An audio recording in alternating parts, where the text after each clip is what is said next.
guys, it's Anna, and today I'm going to do a book review on The Garden of Evening Mists by Twan Eng. So this is a literary historical fiction novel published in 2012, and it was won the Man Asian Literary Prize and was shortlisted for the Man Booker Prize in 2012. And this book is set in 1950s Malaysia, where this woman who has been imprisoned by the Japanese in World War II wants to build this Japanese garden in memory of her sister. So that's basically the gist of this book.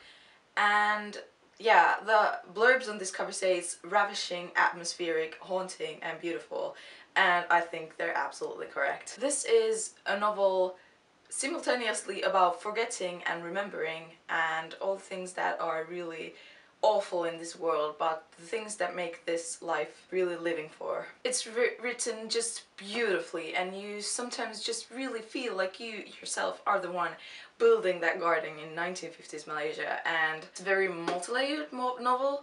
It might seem very slow at first and probably unnecessarily vague, but I think that's the true nature of this book and it's supposed to be that way, so I don't think it was just my experience. But what really captured me in this book was the writing. Some passages were just so beautiful that I just stared at them for minutes. It was like these wheels were rolling in my head, trying to understand any hidden meanings behind those passages. Twan Eng has this writing style of ending every chapter in a way that it has this kind of a poetic, quotable line at the end, and that just might seem very literary to you at first, but it's not that the writing tries too hard, because I think the story just is very poetic on itself. So yeah, this story just really reminded me of the power of words and like storytelling, and how words can really transport you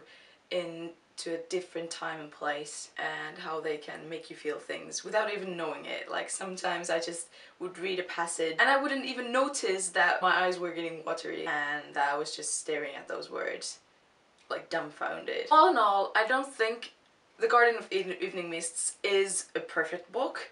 It's definitely not going to be one of my favorite books of all time, but it's a story that still will really stick with me. I really like reading about the Japanese involvement in World War II, and this book really tackled the subject really well. It feels like a very literary tale, so I would really highly recommend this to people who really like literary fiction and historical fiction as well. But yeah, this book is written in a way that's just inherently beautiful, and I'd highly recommend this. This is one of my top reads of the year. Let me know if you've read this book or if you intend to read this book, because I haven't really heard that much about it. But thank you so much for watching, and I'll see you soon. Bye!